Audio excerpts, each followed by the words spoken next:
Buenas tardes nuevamente a todos.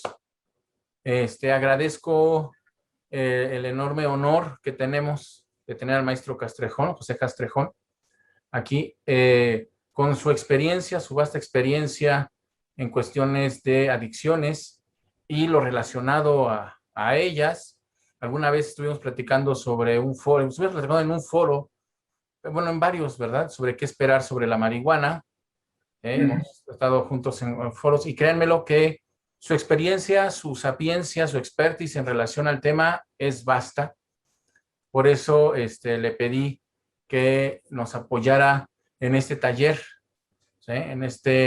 Brindando este taller con este tema en el que él sabe mucho, y le agradezco y es todo un honor tenerlo. Y voy a permitirme leer parte nada más de bueno, no parte, sino resumido, por decirlo así, su currículum, su historia laboral, ¿no? Que es bastante amplia, pero bueno, voy a presentarlo con su currículum. Él es licenciado en Psicología Clínica por parte de la Universidad Nacional Autónoma de México, con maestría en Atención Integral del Consumo de Drogas por la Universidad Veracruzana. Cuenta con una amplia trayectoria de 37 años trabajando en actividades de diseño y desarrollo de políticas públicas de salud mental y adicciones, y como responsable de los programas nacionales contra el abuso del alcohol y el alcoholismo, el tabaquismo y farmacodependencia. Fue secretario técnico del Consejo Nacional contra las Adicciones. Fue responsable del desarrollo de los programas y planes nacionales para la prevención y control de las adicciones, así como la integración, publicación y desarrollo de proyectos nacionales de prevención en escuelas, comunidades indígenas, ambientales, laborales y grupos de riesgo. Ha formado parte de diversos grupos interinstitucionales y ha representado a nuestro país en reuniones de organismos internacionales especializados en materia de reducción de la demanda de drogas, tanto de la Organización Mundial de la Salud como en la Comisión Interamericana para el Control de Drogas. En el grupo de expertos en reducción de las demandas, participó en el grupo de expertos en reducción de las demandas de drogas, así como en la Comisión de Estupefacientes de la ONU. La experiencia docente en el Centro de Estudios, tiene experiencia docente en el Centro de Estudios Superiores Monte Fénix, en el Diplomado de la Facultad de Medicina de la UNAM y en la Maestría de Adicciones de la Universidad Hebraica de México. Es secretario técnico de la Comisión Especial de Salud Mental y Drogas de la 58ª Legislatura de la Cámara de Diputados, el número 58, no miento, perdón, 63, Legislatura de la Cámara de Diputados, y es terapeuta cognitivo-conductual nivel 3 por la Universidad Hebraica y el Falling Good Institute. Aparte, bueno, ha colaborado también con nosotros en el instituto, ¿no? Ha presentado propuestas de reformas, bueno, reformas a la ley, ha presentado orientación. Alguna vez presentamos en conjunto una orientación a la Cámara de Diputados para la ley en relación a la salud mental en general, porque hablamos de suicidio, farmacodependencia y demás cosas. Y bueno, por ahí también tiene historia como apoyo profesional o profesionista en los grupos de Alcohólicos Anónimos. Conoce mucho en relación a eso, ¿sí? Esa rama. Bueno, les podría seguir platicando mucho sobre la historia de este gran hombre y su vida profesional, pero créanme lo que es un honor tenerte aquí, maestro José Castrejón, o José, tenerte en este honor y que compartas tu enorme sapiencia sobre farmacodependencia, y más en un taller, que eso estuvo genial porque nos vas a decir qué hacer, ¿no? En este taller, y los dejo con este hombre. Adelante. Muchas gracias. Muchas gracias.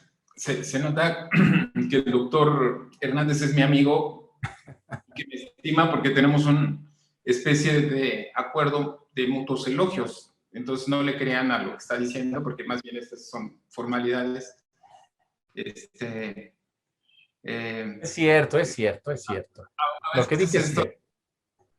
Currículums generan muchas expectativas y bueno, yo no sé si estaré esta tarde a nivel de las expectativas que ustedes tienen, pero he planteado 3 objetivos que espero estén acordes a las expectativas, y si no, ahorita los cambiamos, no se preocupen. Lo primero, creo que vale la pena reflexionar hoy en día sobre los procesos psicológicos de las adicciones. Y les comento, porque estamos en el Día del Psicólogo, felicidades, y porque creo que cada vez en un tema tan relevante, tan impactante por sus dimensiones, los enfoques psicológicos adquieren cada vez más relevancia. Por eso la importancia de abordarlo. El segundo aspecto que me voy a centrar es el identificar cuál es el papel de la terapia cognitivo-conductual, específicamente en la atención de situaciones relacionadas con el uso de sustancia. Y el tiempo, si nos permite, estaríamos trabajando algunas herramientas prácticas que pueden ser de utilidad en el abordaje terapéutico. Entonces, permítanme, antes de empezar, tener claro cómo vamos a trabajar, pero ayúdenme un poquito, esto vamos a hacerlo interactivo. Hablábamos hace un momento con el doctor Hernández de los retos que tiene ahora la tecnología. Esto hubiera sido maravilloso estar en un aula, estar juntos y poder interactuar visualmente. De pronto veo nombres, pero no sé quiénes sean. Bueno, ahí está Nubia, muchas gracias Nubia. Está mi amiga Lourdes Ruiz. Aquí ayúdenme un poquito a identificar las expectativas del grupo. Y pues ustedes tienen por ahí en la parte de abajo un emoticón que dice reacciones. Me encantaría si me ayudan un poquito. Aquí la pregunta, ¿quiénes de ustedes tienen experiencia y conocimientos sobre el tema de uso de sustancias, trastornos por uso de sustancias? Que sientan que tienen una buena preparación. Me encantaría que quienes lo tengan, Jonathan, ya me pusieron una señal para saber qué experiencia tiene. Jonathan dijo que sí. ¿Alguien más? El doctor Hernández, gracias. Bien. Entonces, asumo que el resto de mis compañeros, colegas que están aquí, Jessy, gracias Jessy, estarían interesados en que hagamos un repaso de cómo podemos entender los procesos psicológicos de las adicciones. Lo voy a hacer. La siguiente pregunta, ¿quiénes de los que están aquí tienen experiencia clínica trabajando con pacientes que tienen trastornos por uso de sustancia? Levante su manita, hagan una señal.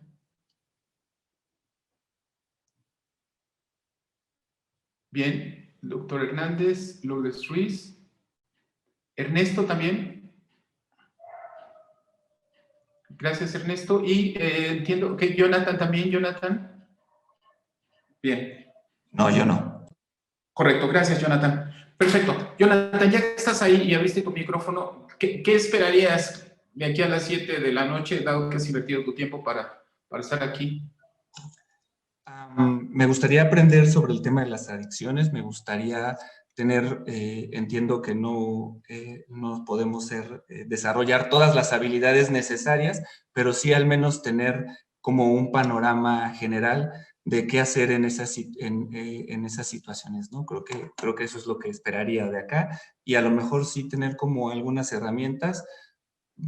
Comprendo, ¿no?, el tiempo, pero para una intervención como en alguna sesión, o si en algún paciente de pronto tiene este tipo de dificultades, pues saber hacia dónde dirigir la información, ¿no? Creo que hay un tema importante desde jurídicamente, ¿no? Desde cómo se está tratando de legalizar todo eso, y al menos para mí parece importante tener como el panorama científico de cómo abordar estos desde esta postura un poco más científica. Creo que esa sería como mi idea de esto.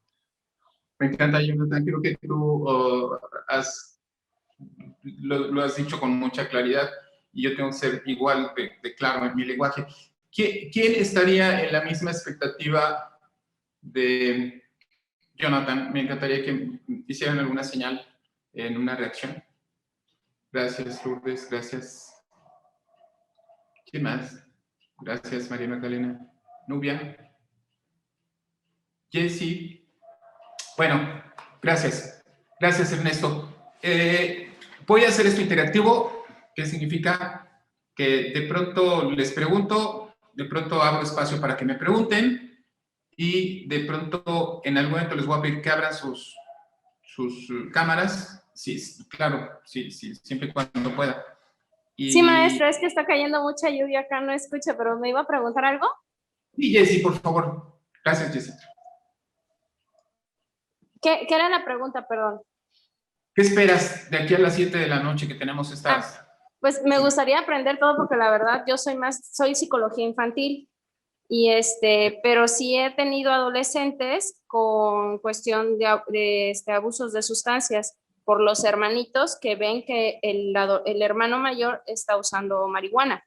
Entonces, desconozco mucho de esto, pero sí me gustaría aprender un poco más para poder ayudar al pequeño que está observando eso. Perfecto. Bien, este tiempo que tengo, 2 horas 40 minutos, va a ser muy breve. A veces esto lo abordamos en maestrías, pero voy a tratar de ser muy sintético y darles conceptos fundamentales y darles algunas herramientas, ¿les parece? Y yo espero que hayan dicho, wow, valió la pena haber estado ahí y esta tarde ha sido de gran utilidad. ¿Vale? Entonces, empezamos, Jonathan, con tu primer planteamiento y vamos a tratar de entender un poquito de procesos psicológicos y adicciones. Vamos a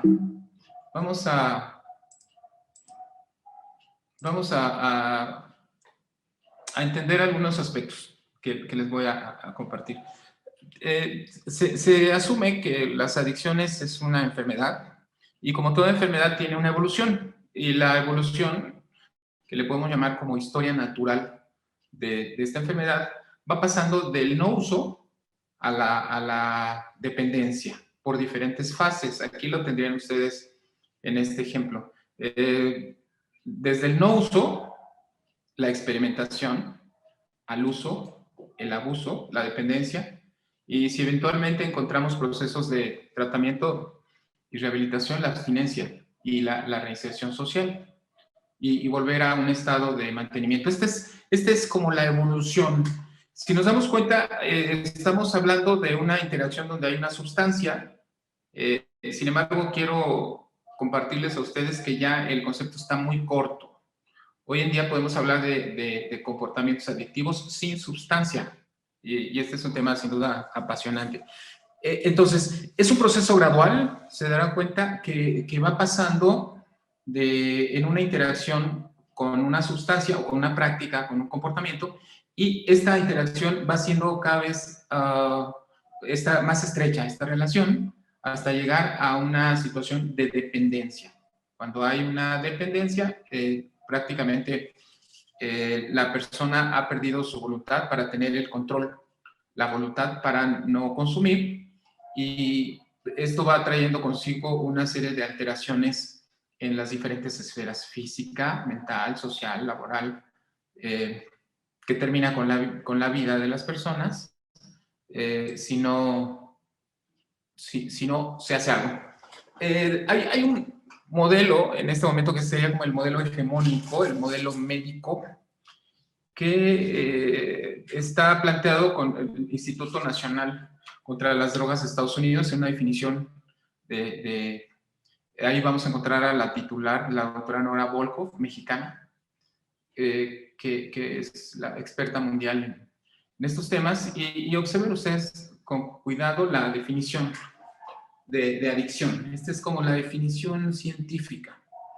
Es una enfermedad crónica del cerebro, subrayo cerebro, que tiene continuas recaídas, es decir, la probabilidad de que un consumidor adicto recaiga es elevada, y se va a caracterizar por una búsqueda, un uso que termina siendo compulsivo de drogas a pesar de las consecuencias negativas. Se considera una de las enfermedades del cerebro, porque las drogas cambian el cerebro, modifican su estructura, su funcionamiento. Entonces, aquí tendríamos una dinámica donde el cerebro tendría ciertas deficiencias, llamémosle así, o ciertas características que lo hacen vulnerable para generar una interacción que termina siendo adictiva a una sustancia. Esa sería la definición. Todo esto se basa en estudios de ratas desde los años 50, donde ratitas en unas cajitas experimentales apretaban una palanca y recibían una cantidad directa a ciertas áreas del cerebro de cocaína, por ejemplo. Que se observó que esto tenía un efecto bastante terrible, porque la ratita dejaba de comer agua, dejaba de alimentarse y terminaba muriendo, ¿no? Proceso adictivo. Y a partir de ahí, todos estos estudios van marcando la interacción entre el cerebro, y hoy en día es uno de los campos más evolucionados en el área científica, esta interacción entre áreas del cerebro, procesos cerebrales y las sustancias. Y se ha encontrado algo muy interesante que quiero remarcar con ustedes. ¿Por qué son tan poderosas las sustancias? Porque nuestro cerebro funciona con drogas, así de sencillo. Drogas muy parecidas a la morfina, a lo que podemos llamar cannabinoides, del cannabis, ahora tan de moda, y ciertos procesos de memoria, ciertos procesos de activación, ciertos procesos de estados de bienestar van a estar determinados por ciertas drogas endógenas. Hablamos de endocannabinoides. Entonces, estos estudios en ratas luego tuvieron una serie de cuestionamientos. Un señor llamado Brooks Alexander se le ocurrió otra idea maravillosa. Creó el Parque de las Ratas. El Parque de las Ratas fue un experimento donde estas mismas ratas que antes apretaban digamos, la palanca para recibir cocaína o heroína, ahora tenían otro escenario, un escenario divertido, con juegos, con interacción, con compañeros, con otras oportunidades, digamos, de pasarla bien. ¿Y qué creen que sucedió? Efectivamente, las ratas dejaron de apretar el botón para recibir cocaína, y ahora preferían estar conviviendo, jugando y tomando agua. Esto tuvo una experiencia muy parecida ustedes saben que después de la guerra de Vietnam hubo una cantidad de soldados que regresaron con problemas de heroína. Y se observó que al retornar a sus familias, a sus trabajos, a sus lugares, el 95% dejó de consumir sin tratamientos y sin nada. Entonces, todo esto nos lleva a pensar si realmente los procesos de adicción es una interacción sustancia y áreas del cerebro. Y esto diría que no. Y este paradigma nos lleva a tratar de entender que los procesos de adicción tienen que ver quizás también con aspectos y procesos sociales, mentales, psicológicos, familiares, etc. Y esto sin duda nos abre espacio. En términos generales, los trastornos por uso de sustancia van a tener ciertas características. Se pierde el control sobre la manera en que se consume o en que se realiza cierta práctica. Pongo el ejemplo de los videojuegos, ¿no? o el internet. También podríamos hablar de pérdida de control. Y aquí alguien podría decirme, bueno, hay personas que consumen sustancias y lo hacen de manera controlada, como lo puede hacer alguien con el alcohol y no pasa nada. Efectivamente, habría personas que tienen la posibilidad de tener esta posibilidad de consumir socialmente hasta marihuana, por ejemplo, ¿no? Y no hay adicción. Hay un deterioro social, por supuesto, físico, y a pesar de este deterioro y estas pérdidas, la persona sigue consumiendo. Y el consumo se hace de tal manera tan regular y tan frecuente que el propio cerebro llega a desarrollar mecanismos de neuroadaptación que vamos a conocer como dependencia física y que se va a manifestar por una serie de alteraciones cuando la persona deja de consumir sustancias. Estos serían los procesos adictivos. El planteamiento que yo quiero hacerles hoy, esta tarde, es ubicar que los esquemas reduccionistas, y para mi gusto esta idea del cerebro adicto es muy reduccionista y seguramente obedece a intereses económicos muy poderosos, nos plantea como solución el tener vacunas, medicamentos, bloqueadores, antagonistas, ¿no? Incluso hasta chips con implantes cerebrales para controlar esta apetencia fuera de control de consumir o de realizar alguna práctica. Esta visión tendríamos que plantearlo por un esquema mucho más amplio, más biopsicosocial, donde los factores biológicos tienen una carga, sí, pero también los procesos psicológicos que están enmarcados en una dinámica también familiar, social, comunitaria, cultural, un enfoque más ecológico. Eso quiero resaltar este día. Y tendríamos hoy en día, la verdad es que todavía no hay respuestas completas, estamos en un campo muy novedoso que tiene décadas de investigación y todavía las respuestas no están completas. Y los invito a reflexionar hoy sobre estas preguntas, ¿no? Las adicciones se asume que es una enfermedad crónica. ¿Realmente es crónica? Y otra pregunta sería, ¿realmente las adicciones es el problema o atrás de las adicciones hay otros problemas más de fondo, una especie de iceberg? ¿Es la punta del iceberg que vemos? ¿O el consumo de sustancias es como una manera de vivir en una sociedad de consumo? ¿O es una manifestación de adaptación a una sociedad desadaptada? Son preguntas que sin duda nos tendrían que plantear un análisis para entender sus orígenes y por lo tanto para entender cuáles tendrían que ser sus abordajes preventivos y terapéuticos. Tenemos que entender en ese sentido que la dependencia está sostenida por un sistema de creencias, ¿no? Y ahí podemos pensar ya procesos psicológicos. Podemos hablar de una personalidad adictiva donde ciertas personas tienen cierto grado de vulnerabilidad para enfrentar las problemáticas de la vida, poca capacidad o herramientas para manejar estados emocionales, una dinámica de adaptación saludable a la dinámica social y por supuesto una historia sin duda llena de situaciones que limitaron la posibilidad de este desarrollo. Un enfoque que hoy en día está aportando elementos muy interesantes es todo este enfoque de psicotraumatología. Les voy a plantear nada más algunos elementos que me parecen fundamentales porque quizás entendiendo este enfoque podemos dimensionar de mejor manera lo que puede estar viviendo alguien que está en un proceso adictivo. Pero sobre este punto, le tengo aquí para preguntar, uno, si me están entendiendo, si me están acompañando y si tienen alguna pregunta.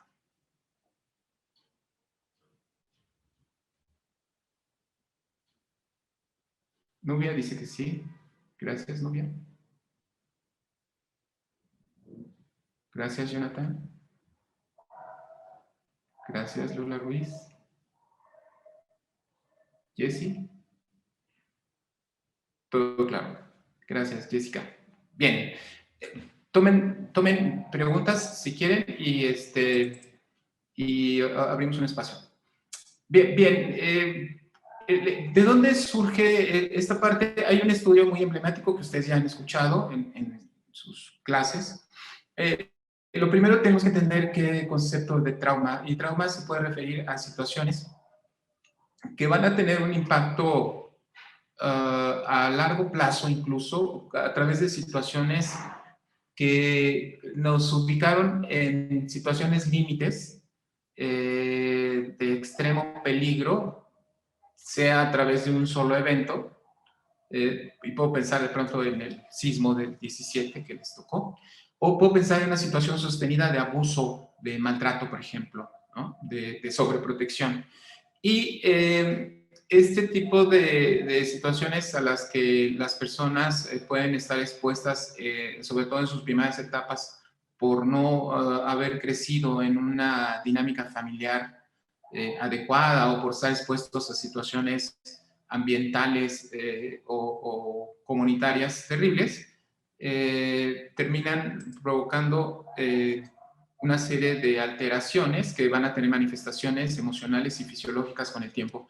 Hay un estudio emblemático que es el estudio ACE, que se hizo con 17,000 personas, a las que se les preguntó si habían estado expuestas en las primeras etapas de su vida a una situación de trauma. Se identificaron 11 tipos de situaciones de trauma, ya les enlisté en la anterior algunas de ellas, y consideraron como de riesgo a alguien que hubiera dicho cuatro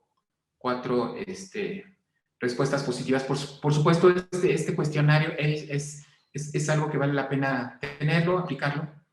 Cuando trabajemos, como me decía Jessy, creo que hace un momento, de qué hago cuando estoy frente a mis pacientes. Se observaba entonces que las personas que vivieron en esta dinámica de negligencia llegaron a tener en la adolescencia problemas de depresión, de estados de ansiedad, pensamientos de suicidio. Conforme fueron creciendo, manifestaron una serie de alteraciones somáticas, las que se pueden ustedes imaginar, ¿no? Cardiovasculares, respiratorias, dermatológicas, toda esta gama de enfermedades psicosomáticas, pero también situaciones de suicidio, de violencia, y que los llevaron en muchos casos a una muerte prematura. Y por supuesto, los problemas que se asociaron a estas experiencias, aquí los tienen en términos de mayor riesgo. 4 veces más de tener un problema de alcoholismo, de tener el consumo de drogas intravenosas, de fumar 2.5, pero ustedes observen la probabilidad de cometer suicidio 15 veces más, o de tener depresión 3 veces más. La conclusión de esto es que estos eventos traumáticos van dejando una secuela. Algunos identifican que las áreas relacionadas con el cerebro en la parte límbica no se desarrollaron adecuadamente, por lo tanto, el manejo emocional en la vida posterior va a enfrentar ciertos déficits caracterizados por una falta de regulación, que se va a manifestar en diferentes aspectos, en la manera en que se fue relacionando desde pequeño, en la manera de aprender, en la manera de manejar procesos cognitivos, en la manera de actuar, etc. Y por supuesto en los hábitos. Esto, como sabemos, a la larga va siendo generador de una serie de alteraciones y problemas. Entonces, un aspecto importante que merece la pena destacar es que situaciones de estrés, situaciones de abuso, de maltrato, de falta de apego, creo que ese es otro tema muy interesante, el apego, van provocando en las personas ciertas deficiencias en las capacidades para procesar endorfinas. Las endorfinas es una parte fundamental que tiene que ver con la regulación de estados de bienestar, de tranquilidad, de relajación, la dopamina, ¿no? la sustancia del placer.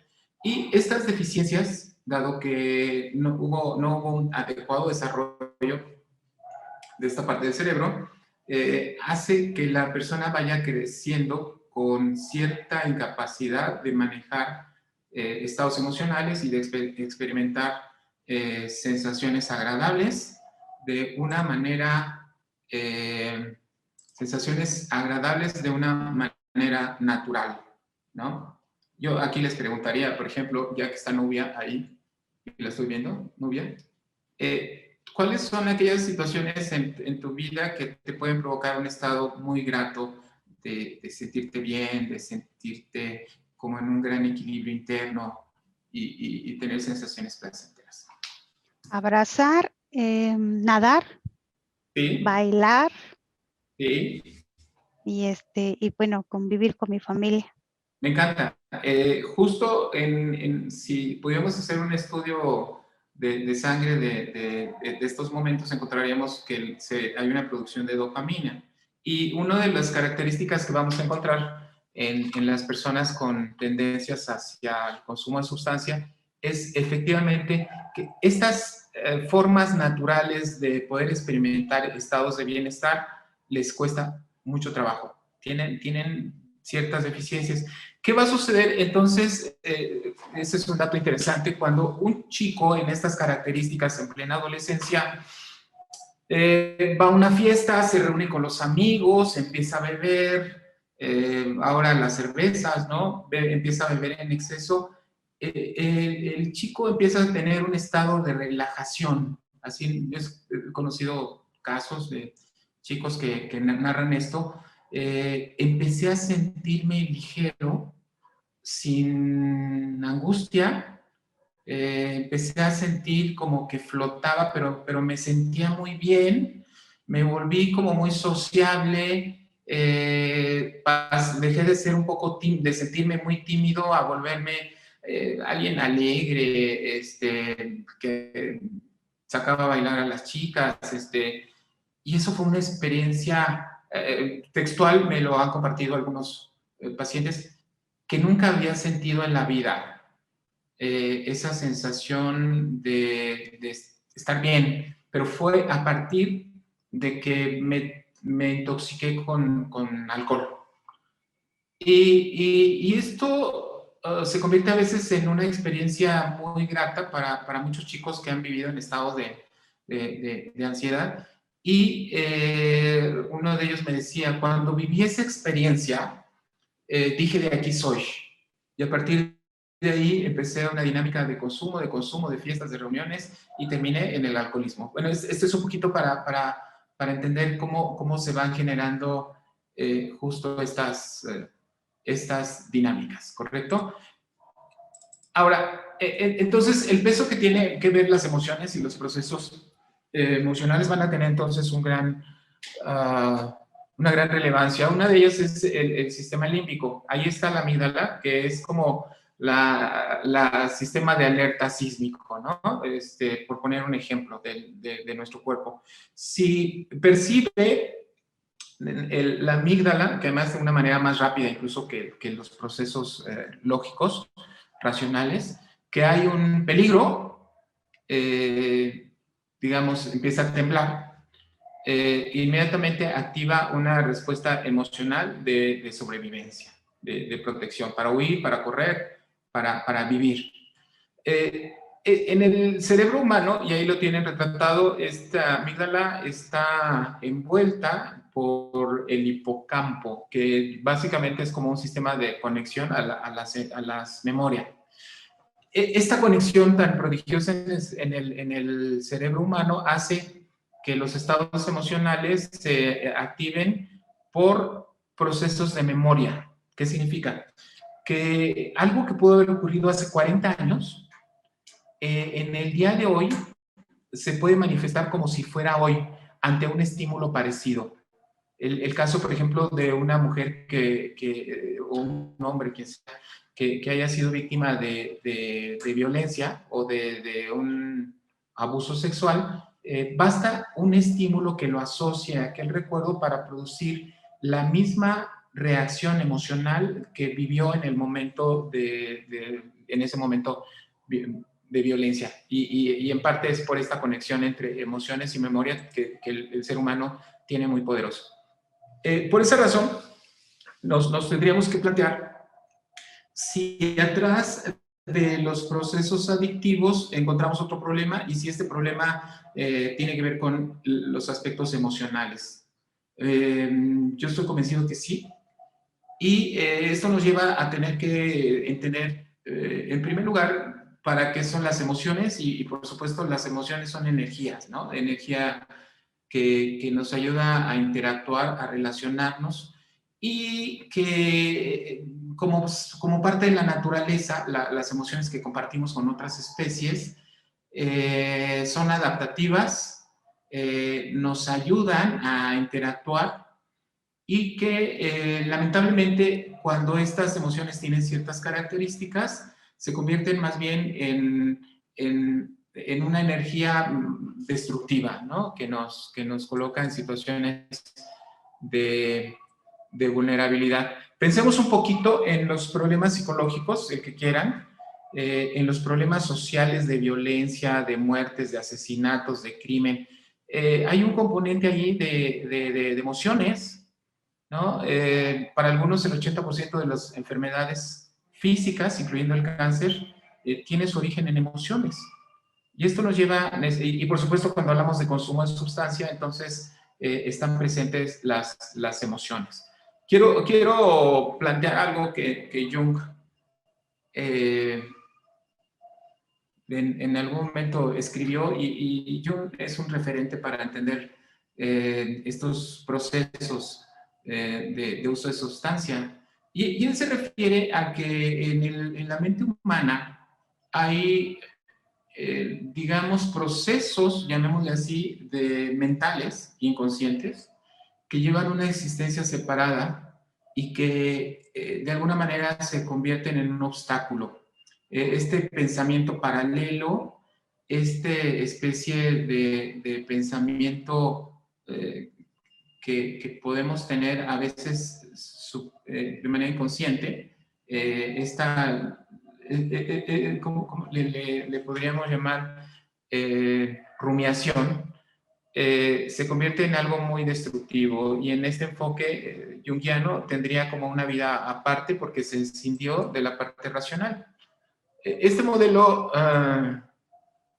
quizás nos podría ayudar a entender que gran parte de los comportamientos del ser humano no son conscientes, porque de acuerdo a este modelo el 10% de nuestros procesos mentales son conscientes, pero nuestras experiencias que reprimimos, ¿no? En un enfoque analítico, estarían en otras partes más reprimidas, ¿no? En áreas subconscientes o inconscientes.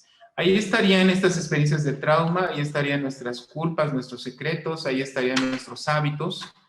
Y quiero plantear esto por algo que tiene mucho peso en el tema que estamos tratando. A veces pensamos que decirle a una persona, ya deja de beber, mira cómo vienes, y lo digo porque esto se hace en muchos consultorios médicos. Es que no has visto que el alcohol te está afectando, deja de fumar, ¿no? Porque te está dañando los pulmones. Y lo primero que quiero, y ojalá que esta sea un aprendizaje de esta tarde para quienes no tienen experiencia en este campo, lo que estamos haciendo en ese momento es simplemente invitar a la persona a que siga fumando. Es decir, cuando le decimos, ya no fumes porque te vas a morir, estamos nosotros mandando un mensaje que va a fortalecer la decisión de la persona de seguir fumando, porque no es un proceso racional. Es decir, esto nos lleva entonces a muchas implicaciones. Hablar de drogas no nos ayuda a prevenir. Hablarles a las personas de los daños por su consumo tampoco. Por eso todas estas campañas, incluyendo las que recién anunció el presidente que iba a hacer un cambio para que los jóvenes dejaran de consumir, él mismo aceptó que fue un fracaso. ¿Por qué? Porque estaban planteadas a nivel racional. Entonces, los comportamientos relacionados con el consumo, con las autolesiones, con los trastornos alimenticios, tienen mucho de un manejo, llamémoslo así, no racional. Y entonces esto tiene implicaciones justo cuando hablamos de procesos terapéuticos. Las creencias que se tienen van a poder determinar, en algunos son limitantes, ¿no? Que tendamos a consumir. Les pongo un ejemplo. La percepción de riesgo de una sustancia puede determinar que los jóvenes inicien o no en la en la experimentación, por ejemplo, de la marihuana, ya que comentó Jonathan, si no me equivoco, el tema de la marihuana.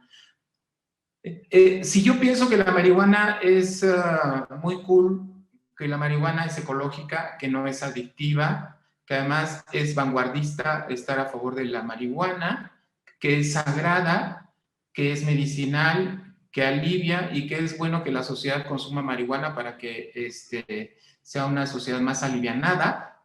Todo eso que estoy diciendo son conceptos que un grupo de publicista ha diseñado para que ciertos portavoces que tienen mucho impacto social lo diseminen y seguramente en muchos de nuestros pacientes ha tenido mucho efecto. Por eso se inician en el consumo de marihuana. Este tipo de creencias va a determinar la posibilidad de probar, de seguir usando y el efecto funcional de este consumo, provocar estados de relajación, bajar la ansiedad, va a determinar que esta progresión lo puede llevar a la dependencia. Significa entonces que hay personas que están, que tienen cierta vulnerabilidad y que no van a tener esta capacidad de hacer un uso, llamémosle así, social, incluyendo de la marihuana o del alcohol o de la cocaína, ¿correcto? Entonces, lo primero que tenemos que entender ya aterrizando en nuestras herramientas es que hay aspectos relacionados con las emociones, pero estas emociones a su vez tienen su origen en ciertos estados de pensamiento, ilógicos, por supuesto, procesos de pensamiento automático, procesos de pensamiento a veces, llamémosle así, como juicios muy negativos, a veces muy violentos de nosotros mismos que podemos llegar a tener y que estos pensamientos van a ir determinando ciertos estados emocionales y es ahí donde en ciertas personas el consumo de sustancias se convierte como en una especie de medicamento. Lo quiero subrayar porque tendríamos que pensar, y esa sería la segunda enseñanza que quisiera compartirles esta tarde, es que